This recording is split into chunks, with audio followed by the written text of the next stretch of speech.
al pueblo pincharrata le contamos que si hay otro exponente del periodismo platense, que ya no está acá. Ya no está acá, por supuesto, está trabajando en Buenos Aires, es ni más ni menos que el señor Federico Bueno y está en comunicación telefónica con nosotros. Buenas noches, maestro, ¿cómo le va? Opa, bueno, ¿qué tal? ¿Cómo le va, muchachos? Hola, Fede, bienvenido. Para todos ahí. Hola, bonito. ¿Qué haces, Osvaldito, querido? ¿Cómo ¿Todo andás? en orden? Te engancharon, arrancás temprano, te enganchan anoche también. Sí, bueno. El despertador 6:30 es implacable, pero bueno. Muy bien. Yo no soy viejo como el Chavo de Sábato, me sigo acostando tarde igual.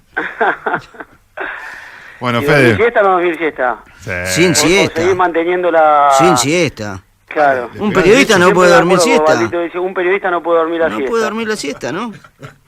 Dormir la siesta y sonaste. No. Pasan ahí las peores cosas, ¿no? En el momento Sí, ese. suele en el momento ocurrir, de que ¿eh? apagaste el teléfono, sonaste. Suele Pasó lo ocurrir. peor. Hoy me fui a bañar, salí, tenía 45 mensajes en el teléfono. ¿Cuánto me puedo tardar en bañar yo? Con mi cuerpito, 10 minutos y salgo.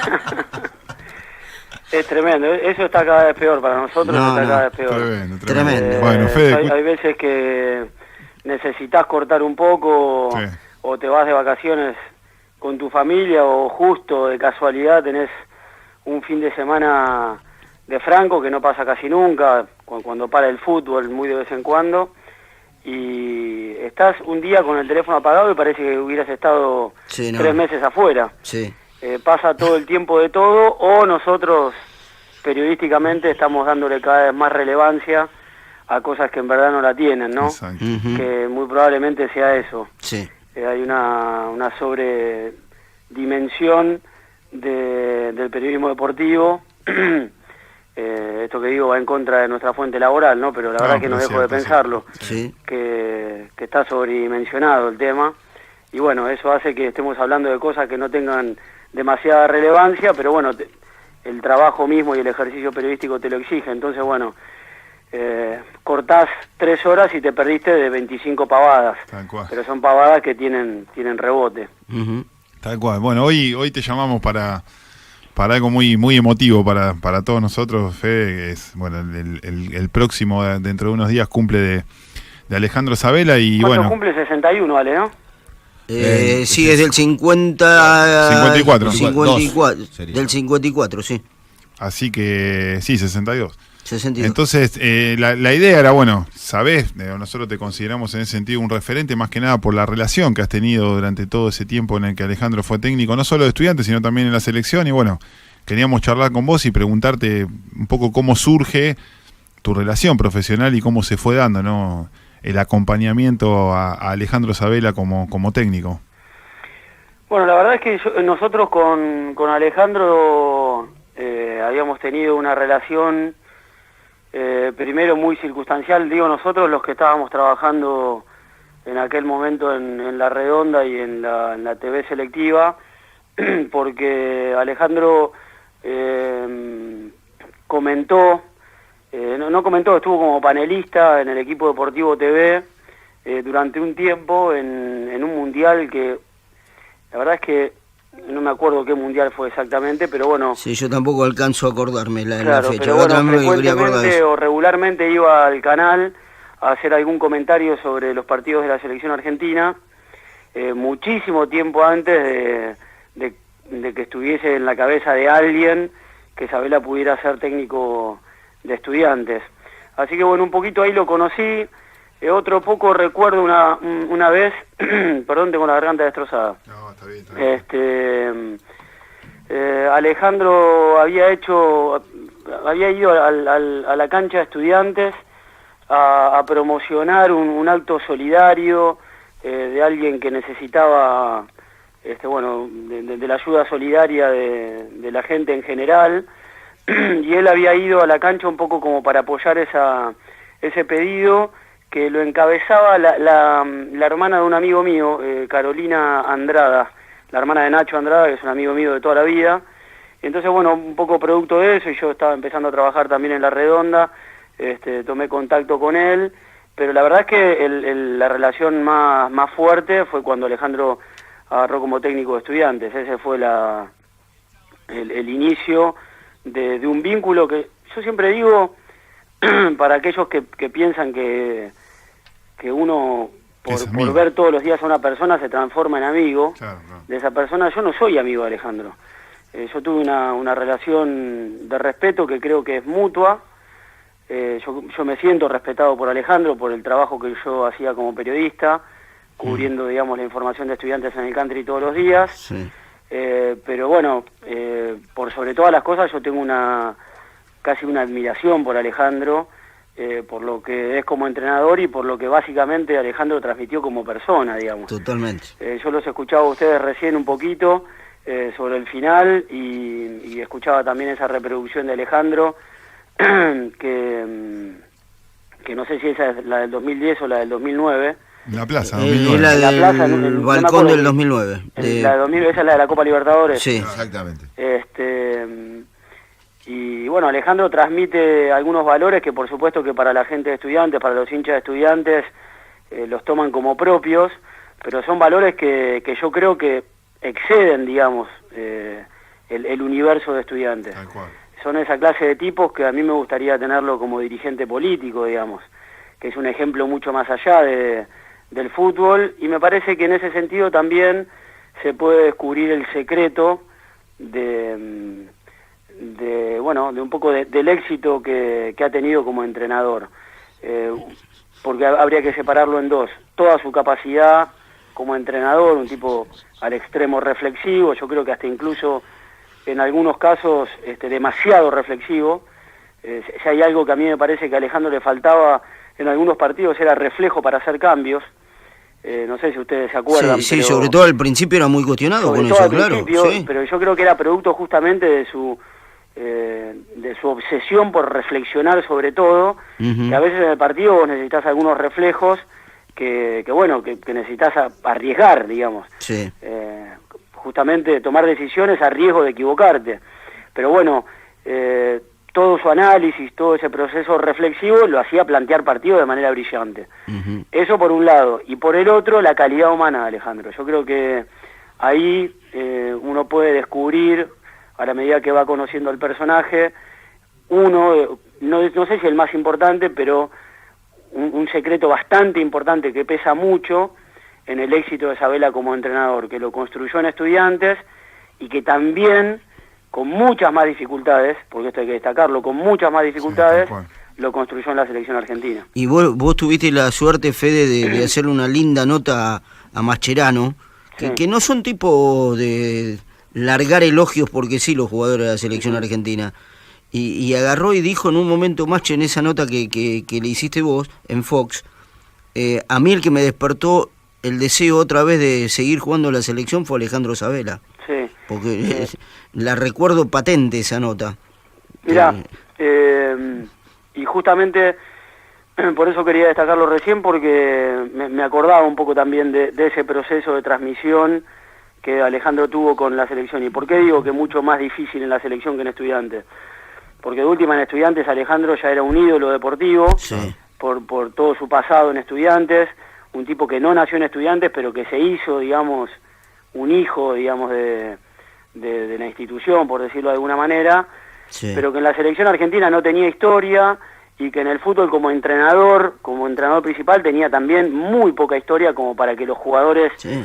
de la selección argentina en ese momento se vieran atrapados de manera instantánea, digamos, por el discurso de Alejandro. Sí. De hecho, yo siempre digo también, y no quiero volver a lo de Mascherano, pero siempre recuerdo también que el día que nosotros fuimos a cubrir la conferencia de prensa de Sabela asumiendo como técnico de la selección argentina, en AFA lo pusieron un sábado, creo que a las 6 de la tarde, Sí.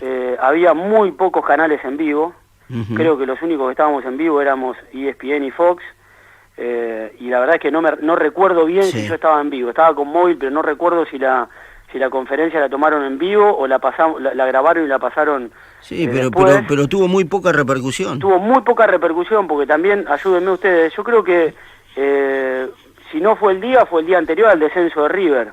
Sí, correcto. Entonces, Sí, claro, claro. el mundo deportivo estaba mirando hacia otro lugar. sí. Es decir, que a Sabela, la verdad, no le habían dado ni 5 de pelota como No. entrenador de la selección argentina, y ni más ni menos que como entrenador. Entonces, en ese contexto, Sabela tuvo que -10, construir una relación que terminó siendo muy fuerte y que Mascherano, ni más ni menos que Mascherano, reconoce en 2 entrevistas que a mí me quedaron también grabadas. Esta que marca Osvaldo cuando reconoció en el Mundial que Sabela era el hombre que le había devuelto las ganas de vestir la camiseta de la selección argentina, porque él ya se veía afuera, no tenía ganas de ser, Claro. estaba pensando en renunciar a la selección argentina, y Sabela fue el que le devolvió esas ganas de estar, un hombre que después fue, más allá de lo que Messi representa, el símbolo de Argentina en el Mundial de Brasil. Mascherano fue el símbolo de Argentina para el común denominador del hincha de la selección. Totalmente. Y una última declaración de Mascherano en una entrevista que también le hice en el predio de Seiza hace muy poquito, en donde Masche dijo palabras más, palabras menos, cuando yo le pregunto si estaba al tanto de la enfermedad que Alejandro estaba atravesando, y él me dice que por supuesto que sí, que mantenía un contacto con Sabela bastante frecuente, y que había construido con Sabela una relación que no había podido construir con ningún otro entrenador. Y que Sabela había llegado a estar en el lugar más alto en la consideración que un entrenador podía estar para él. Sí. Y a Mascherano lo dirigió Bielsa. Sí, sí, sí. A Mascherano lo dirigió Guardiola. Sí. Sí, tal cual. Y está diciendo eso de Sabela, que estaba en el lugar más alto, la consideración más alta que podía tener un entrenador. Sí, es tremendo. O sea, un elogio tremendo de Mascherano para con Sabela, en una relación que yo entiendo, estoy convencido que pasa por 2 carriles, por la capacidad como entrenador y por esta calidad humana, este sentido de la ética que Sabela tiene y que supo transmitirle a los jugadores que entrenó. Y Fede, ¿vos crees que él pudo de alguna manera, vos que acompañaste ese proceso, que saltaste automáticamente casi, se fue Sabela a la selección y vos también, él pudo aplicar todo esa sapiencia que supo transmitir en Estudiantes en la selección, más allá obviamente de que eran lugares diferentes, que era más costoso, eran todas figuras rutinantes, pero vos que estabas en el día a día, ¿pudiste palpar que los jugadores empezaron a darse cuenta de quién era Alejandro Sabela? Les costó a los jugadores. Yo creo que en la cabeza de los dirigentes de la AFA, salvo en muy poco, yo creo que ese fue un mérito de Grondona ir a buscar a Sabela, salvo muy pocos creían, bueno, tanto como cuando asumió en Estudiantes, Sí. muchos dirigentes creyeron que Sabela era un técnico de paso hasta que terminara el campeonato y después salía a buscar a otro. En ese sentido no hay que ser hipócritas. Muchos dirigentes que después, que está bien, porque yo digo, en Estudiantes el único, no sé si el único, el primero que pidió por Sabela reiteradas veces fue Arias Navarro. Sí. Moro Arias Navarro, Moro, que tenía sí, una sí, relación sí, personal con Sabela y que había pedido por Sabela muchas veces y que hasta incluso había charlado con Sabela para convencerlo y Sabela no quería saber nada. Sí. Porque no quería, hasta que no lo liberara Pasarela, aún con Pasarela fuera de la dirección técnica, él no iba a asumir ninguna otra responsabilidad de dirigir a ningún club ni a ningún equipo por esa relación de respeto que tenía con Pasarela. Sí. Pero fuera de Moro Arias Navarro, yo creo que no había ningún dirigente que en ese momento creyera que Sabela iba a ser lo que en definitiva fue. En la selección argentina yo creo que pasó algo muy parecido. Grondona lo fue a buscar porque Grondona hacía lo que quería, no lo consultó con nadie y los que estaban alrededor no creían en Sabela. Los jugadores tampoco creían de entrada en Sabela y fueron creyendo de a poquito. Y en ese crecimiento, en esa construcción, en esa relación, para mí Mascherano fue vital, porque Mascherano es un tipo que sabe advertir en donde hay gente de buena madera y donde hay gente capacitada que te está transmitiendo algo. Claro. Tenés que estar capacitado, para transmitirle algo a Mascherano. Los jugadores que tuvieron buenos entrenadores saben quién es un buen entrenador y quién es un chanta de entrada. En el primer entrenamiento ya se dan cuenta. En la conformación del cuerpo técnico, en cómo prepara los partidos, en la logística, en el profe que tiene. Y otra clave, creo yo, en esa construcción, en esa relación, fue el Chavo. Para mí el Chavo fue fundamental. En aquel No solo partido por el partido ese en Colombia, Sí. en donde también el Chapu fue fundamental. Yo creo que nadie lo va a decir, y no voy a decir a quién, pero a mí me contaron que, por ejemplo, en un entrenamiento había un jugador que ya estaba aburrido de las indicaciones de Sabela y un poco despectivamente se dio vuelta y dijo por lo bajo, este viejo me está aburriendo, y el chavo le dijo, mirá que este viejito te va a sacar campeón. En el medio del entrenamiento, mirá que este viejito te va a sacar campeón. La relación inicial que De Sábato tuvo con algunos jugadores de la selección, en donde les hizo darse cuenta, advertir que ahora el vestuario era de ellos, claro, que ya no había más, que no estaba más Verón, que no estaba más Ruggeri, que no estaba más Canigia, Maradona, Redondo, Ortega, se habían terminado todos esos, que ahora el vestuario tenía que ser de Messi, de Mascherano, del Kun Agüero, de Di María. Eso se los hizo ver De Sábato. Esa advertencia de que el entrenador que les estaba dando indicaciones era un tipo capacitado, yo creo que en buena medida algunos se dieron cuenta solos y otros tuvieron que tener ese empujoncito de alguien que lo conocía un poquito más. Bueno, ahí está, sí. Fede, la última, así como para cerrar y ya no robarte más tiempo. Le tenés que decir a tus nenes, que son chiquitos, tu nena que es chiquita, ¿quién es la más grande? ¿Quién es Alejandro Sabela? Se lo tenés que definir. ¿Cómo haces? Y mira, yo un poco también, tantos años, vos lo dijiste, acá la familia sufre, ¿no? Sufre cuando uno se va, sufre las horas que uno le pone al trabajo, y bueno, en buena medida también acompañaron todo lo que pasó con Estudiantes y lo que pasó con la selección, porque es cierto que cuando Sabela asumió en la selección, a mí en torneos me pusieron inmediatamente a cubrir la selección por la relación que se suponía yo tenía con Alejandro. Y un poco, ahora no tengo que decirles nada porque ya se dieron cuenta, pero yo lo que destaco es eso, es la persona. Sabela es un tipo que tiene una conducta, una ética, o hace de la ética y de la conducta una manera de vivir.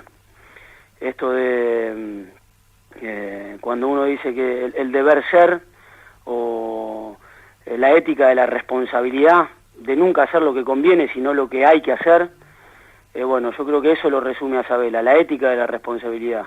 Nunca tomar ninguna decisión que el resultado de esa decisión sea una conveniencia propia, sino que la decisión tenga que ver con el fundamento de que se hace porque hay que hacerlo, no porque conviene. Y bueno, un poco de esa madera creo que Sabela, eso es lo que transmite, y bueno, es un poco lo que también me ha transmitido. Yo me siento un afortunado, hace muy poquito tuve la suerte de poder decírselo, que uno escuchándolo y uno conviviendo hasta a veces tangencialmente de costado con tipos como él, uno es más feliz, tiene ese don de hacer mejor a la gente que puede escucharlo, que puede disfrutar de él. Sabela ese es el descubrimiento. Sabela te hace un mejor tipo cuando lo escuchás, cuando lo ves proceder. Y bueno, si tuviera que definirlo, me parece que esa es una muy buena definición. ¿Qué te parece? Bueno, Fede, te agradecemos infinitamente el contacto. Le cuento a la gente, estuvo Federico Bueno, uno de los grandes exponentes del periodismo platense. Te agradecemos infinitamente y te mandamos un abrazo. Un abrazo grande para ustedes, que sigan bien. Fede. Gracias, Fede, por haber pasado. Estuvo acá en los micrófonos de Acá Hay Una Escuela. Impresionante. Tremendo. Te hace más feliz. Y te hace mejor tipo. Ahí está dos grandes frases.